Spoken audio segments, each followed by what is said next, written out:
Let your eyelids grow heavy as you settle in, and imagine yourself stepping quietly into the long stone corridors of a medieval monastery. Tonight we drift through the hush of centuries past, tracing the rhythm of lives shaped by prayer, discipline, and the slow passage of time. This is the Night Watch, life in a medieval monastery. We will wander through the chill of pre-dawn hours, share in the silent meals and whispered prayers, witness the shadowed intrigue of a heretical trial, puzzle over the secrets of a lost library, and finally, glimpse the privileges set aside for those who led these austere communities. Let the gentle cadence of history guide you toward rest, as the echoes of ancient footsteps lull you ever closer to sleep. Imagine yourself in a world constructed of stone and silence. The air hangs cool and heavy, thick with the scent of damp earth, aged wood, and the faint, lingering aroma of beeswax candles long extinguished. You rise well before the break of dawn, the blackness broken only by the frail flicker of a tallow candle struggling against the gloom.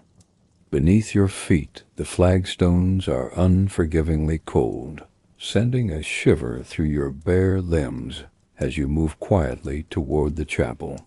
The rough woolen robe, your only garment, offers little comfort, its hem brushing the stone floor with a soft, whispery sound that echoes in the stillness. The monastery, a self-contained universe governed by centuries of tradition, is ruled by the unyielding rhythm of the bell. Its deep, resonant chime dictates every aspect of your life, calling you to prayer, to labor, to meals, and eventually to a brief respite. Each day is meticulously divided into canonical hours: matins, lauds, prime, terce, sext, none, vespers, and compline, each marked by a solemn gathering in the chapel. Here, voices rise and fall in ancient chants, their familiar cadences a constant presence in the life of a monk. The prayers are not rushed or hurried. They unfold slowly, deliberately, a gentle tide of words washing over the assembled brothers. The repetition is comforting, a reassurance of order in a chaotic world. Hunger is a persistent companion, an uninvited guest that never truly departs. The first meal of the day arrives only after hours of rigorous prayer and physical labor, and it offers little in the way of sustenance. Coarse, dark bread, a ladle of thin, watery pottage, and perhaps a handful of dried beans are all that await you. The refectory, the communal dining hall, is a place of near total silence, save for the soft scrape of wooden spoons against earthenware bowls and the distant, monotonous drone of a designated reader reciting scripture from an elevated pulpit. Conversation is strictly forbidden, reserved only for the rarest and most necessary of occasions.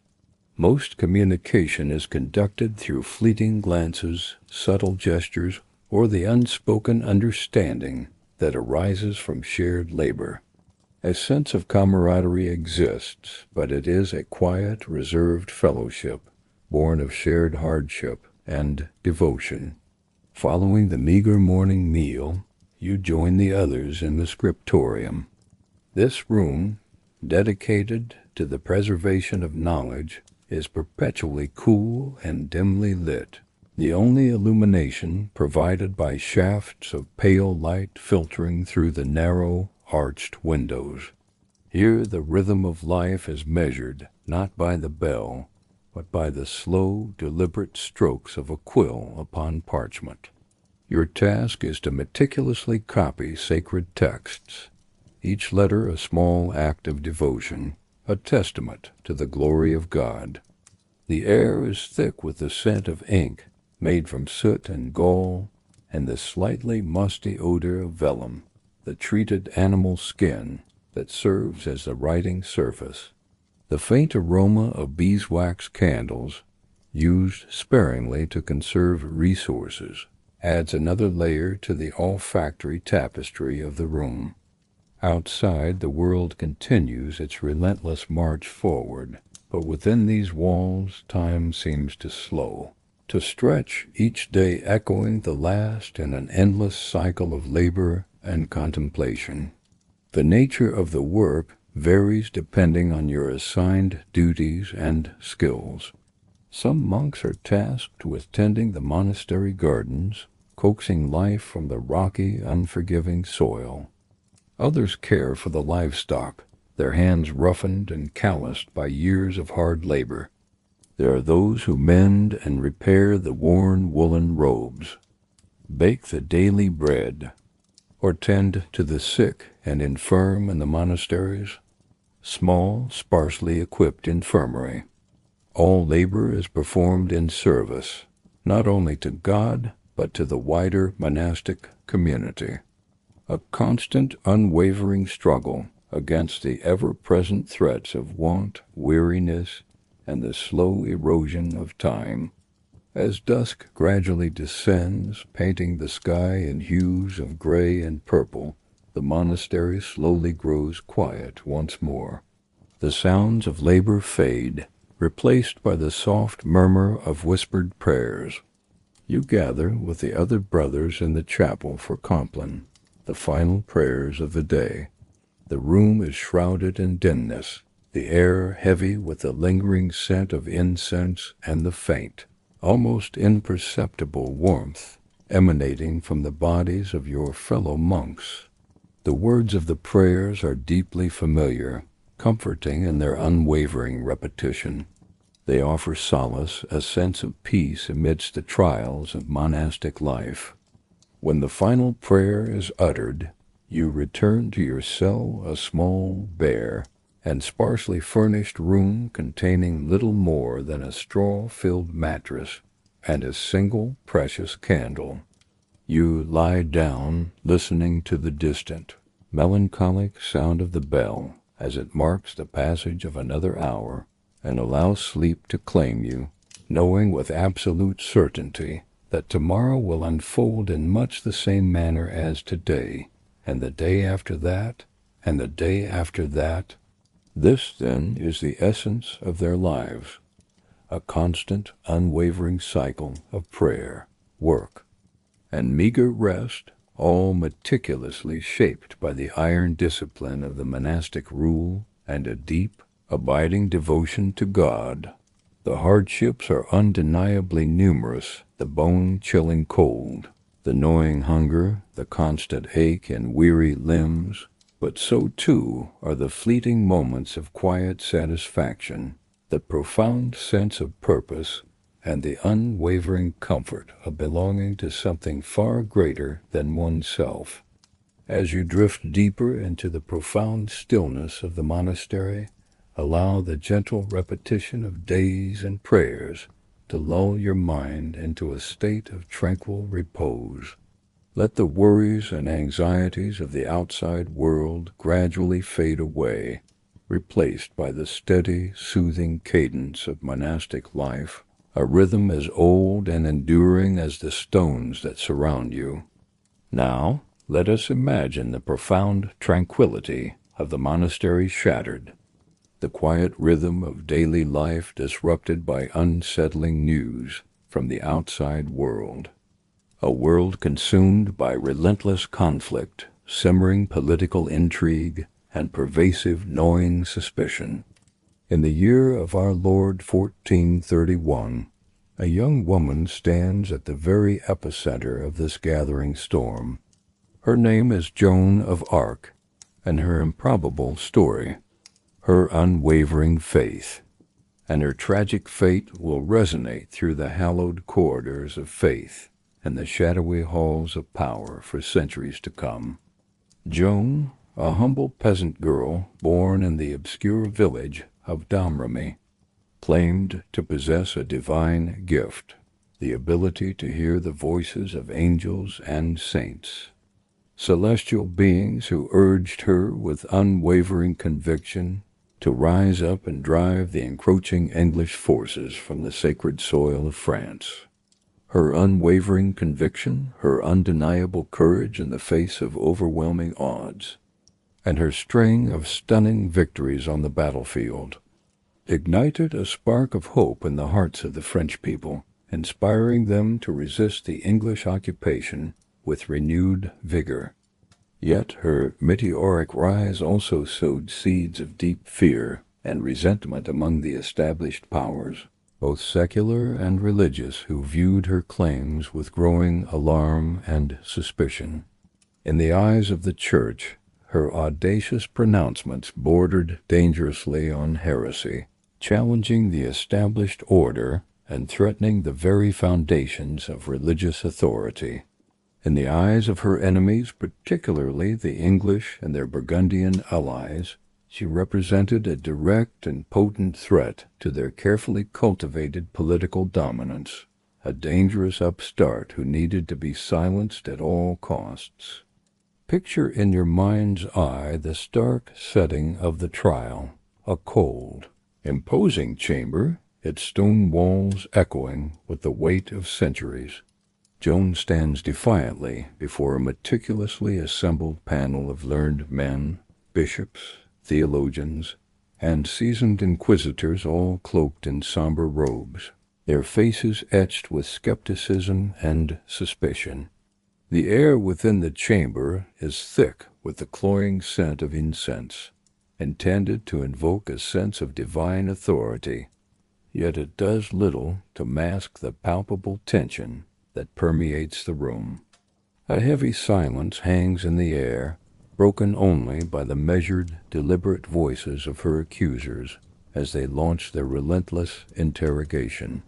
They question her ceaselessly, probing her visions, scrutinizing her faith, and demanding absolute proof of her unwavering loyalty to the Church. They seek to trap her in contradictions, to expose her as a charlatan, a heretic, or even worse, a pawn of the devil himself. Joan answers their relentless questioning with remarkable clarity, unwavering calm, and astonishing self-assurance, her voice ringing out in the chamber. She speaks openly and honestly of her visions, describing in vivid detail her encounters with Saint Michael, Saint Catherine, and Saint Margaret, the celestial voices that guided her every action. She recounts the profound sense of purpose that consumed her, the unwavering certainty that she had been chosen by God for a task far greater than herself. The judges, however, remain unmoved, pressing her further, seeking inconsistencies in her testimony, desperately hoping to find some shred of evidence that would expose her as a fraud and justify their predetermined verdict. Beyond the confines of the trial chamber, the entire world is watching with bated breath. The trial of Joan of Arc is not merely a theological debate. It is a high-stakes political drama, a proxy war fought between the English and the French, between rival factions vying for control within the fractured Church. Joan's ultimate fate is inextricably linked not to the veracity of her claims, but to the strategic and political imperatives of those who sit in judgment over her. In the end, despite Joan's unwavering faith and her eloquent defense, the verdict is tragically inevitable. She is condemned as a heretic, a sorceress, and an enemy of the Church. The sentence is carried out with chilling solemnity, a public spectacle designed to reinforce the authority of the Church and to crush any lingering hope of French resistance. The town square is packed with onlookers, their faces pale and drawn in the cold morning light. Joan is led to the stake, her hands bound tightly, her eyes fixed on the heavens above. The flames are ignited, and as they rise, consuming her mortal body, so too do the hopes and dreams, the fears and anxieties of an entire nation. Within the confines of the monastery, the news of Joan's execution is received with a heavy silence, a profound sense of sorrow and unease. The brothers gather in the chapel, their prayers tinged with a somber note of uncertainty. They reflect on the precarious nature of faith, the inherent dangers of unwavering conviction, and the ever-present shadow of suspicion that lurks in the hearts of men. For them, Joan's story serves as both a cautionary tale and a poignant reminder, a powerful testament to the enduring strength of belief and the terrible risks it carries in a world ruled by fear, ambition, and the relentless pursuit of power. As the echoes of her trial and execution gradually fade, the quiet rhythm of monastic life slowly returns to normal. The prayers continue to be chanted, the daily tasks are diligently performed, but the memory of Joan of Arc lingers in the air, an invisible presence in the chapel, a whispered name in the darkness before dawn. Let the gentle cadence of these historical narratives carry you ever deeper into a state of peaceful rest, as the complex interplay of faith, fire, and political intrigue slowly dissolves into the quiet simplicity of prayer, contemplation, and the acceptance of the inevitable. Now let us shift our attention to a more tranquil, albeit equally captivating mystery, the enigmatic puzzle of knowledge both lost and, perhaps, waiting to be rediscovered. Envision, if you will, the awe-inspiring silhouette of Mont Saint-Michel, a solitary sentinel rising majestically from the often mist-shrouded waters off the rugged coast of Normandy, France. Perched precariously atop this rocky tidal island stands a magnificent monastery, its ancient walls weathered and sculpted by centuries of relentless wind, pounding rain, and the ceaseless ebb and flow of the surrounding sea. Within the protective embrace of these imposing walls, generations of Benedictine monks dedicated their lives to cultivating and maintaining a remarkable library of vast and meticulously curated collection of handwritten manuscripts, painstakingly copied and lovingly preserved. This library was far more than a mere repository of books. It was a veritable treasure trove of human wisdom, encompassing a vast range of subjects and disciplines.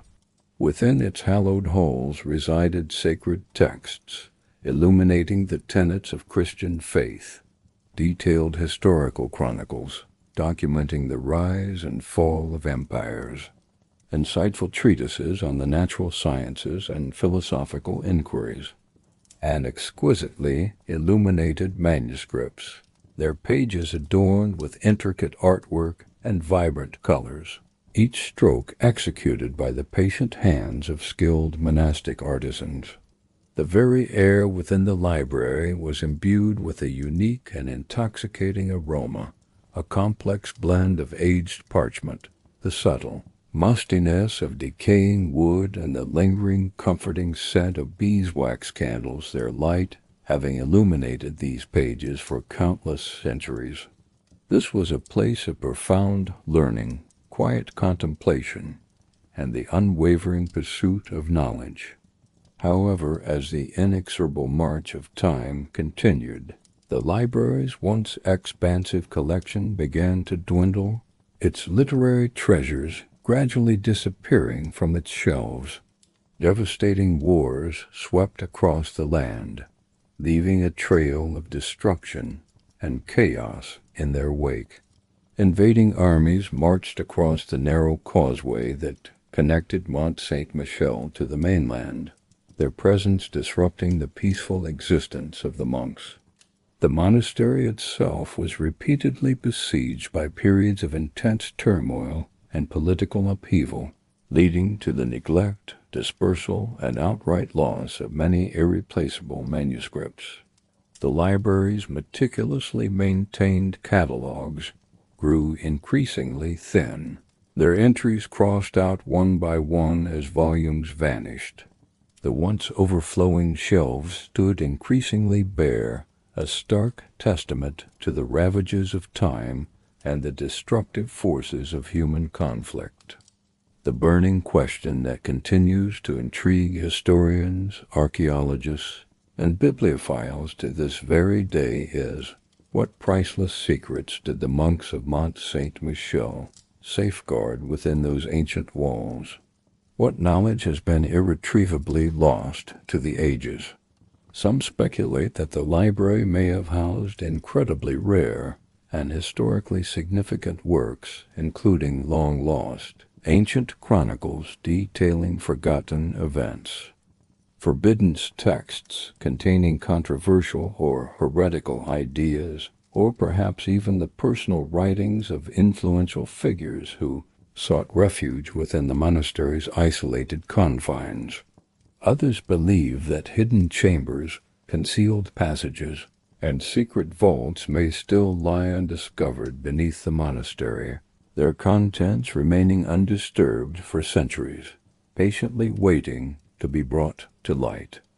Over the years, numerous archaeologists and historians have embarked on ambitious expeditions to Mont Saint-Michel, meticulously searching for clues that might shed light on the mystery of the lost library.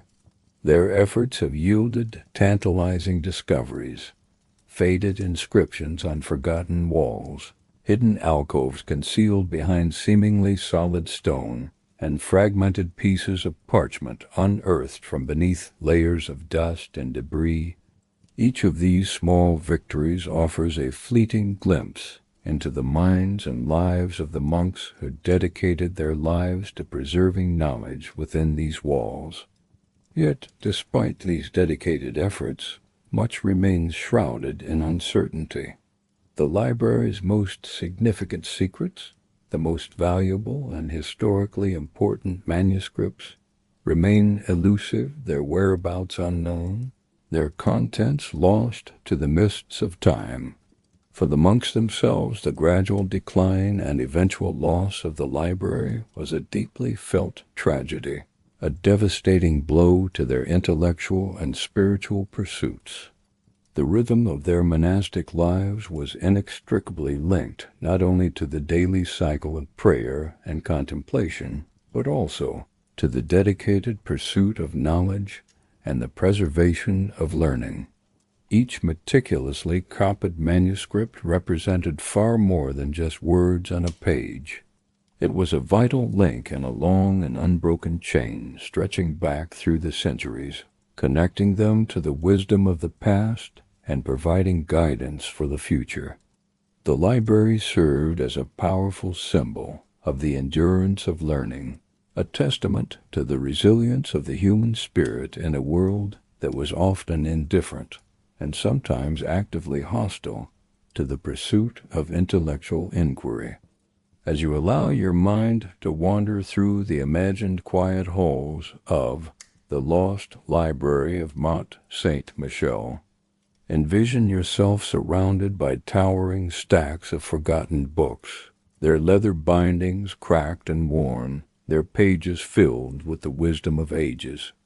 Picture the motes of dust dancing in the shafts of pale sunlight that stream through the arched windows, illuminating the secrets that lie hidden within these ancient volumes. Remember that the past is never truly gone. It lingers in the margins, waiting patiently to be rediscovered, yearning to share its stories with those who are willing to listen. Let this gentle and intriguing mystery guide you even further into a state of peaceful stillness as the world of the monastery gradually fades into the distance, replaced by the soft, soothing murmur of turning pages, the quiet rustling of parchment, and the slow, steady, and comforting passage of time. Finally, let us now direct our attention to the figure of the abbot, the elected leader of the monastic community, the spiritual guide, and the administrator of its earthly affairs. His daily existence presents a subtle yet undeniable contrast to the rigorous austerity and self-denial that define the lives of his fellow brothers. Imagine the abbot's private quarters, a space noticeably larger and considerably warmer than the cramped, bare cells inhabited by the other monks. The stone walls are adorned with intricately woven tapestries depicting scenes from religious history or allegorical representations of virtue. The cold, unforgiving floor is partially covered with thick imported rugs, providing a welcome respite for the feet. The air within the abbot's quarters is subtly perfumed with the fragrance of carefully chosen herbs, a welcome departure from the more austere scents that permeate the rest of the monastery. Soft, golden candlelight illuminates the room, creating a more intimate and inviting atmosphere than the harsh, flickering light of tallow candles used elsewhere. The abbot's table, where he takes his meals, is far more generously provisioned than the simple fare offered to the rest of the monastic community.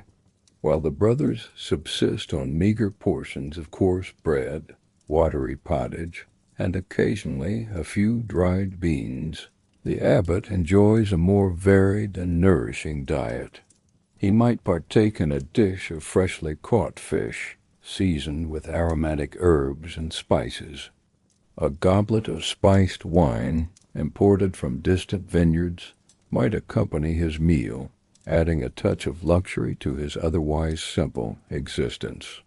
A platter of fresh fruit, a rare and prized delicacy, might grace his table, providing a burst of sweetness and refreshment. Furthermore, the abbot rarely dines alone. He often shares his meals with honored guests, visiting nobles, high-ranking bishops, and traveling scholars engaging in discussions on matters of faith, intricate political machinations, and the ever-evolving affairs of the world beyond the protective walls of the monastery. The abbot's responsibilities are both numerous and demanding. He is ultimately responsible for overseeing the day-to-day operations of the entire monastery, ensuring that its spiritual and practical needs are met. He manages the vast monastic lands and carefully administers its often complex finances, striving to maintain the community's economic stability.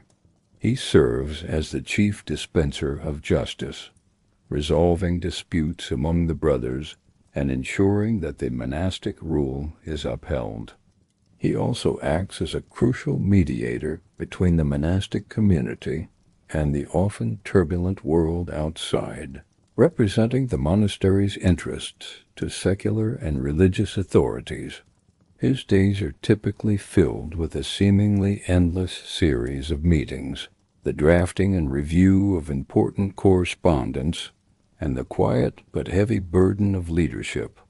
Yet, despite the privileges and comforts afforded to him, the abbot remains bound by the same sacred vows that govern the lives of all the monks: poverty, chastity, and absolute obedience to the monastic rule. His relative comfort is tempered by the weight of his responsibilities, and his authority is ultimately constrained by his unwavering commitment to serving the needs of the community. The rhythm of his life, like that of his brothers, is dictated by the same resounding bell, the same cycle of daily prayers, and the same relentless passage of time.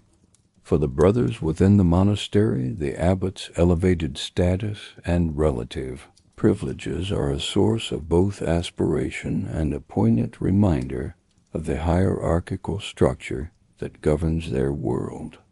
Some view his comparative comfort as a just and well-deserved reward for the immense burdens he carries, recognizing the sacrifices he makes in service to the community.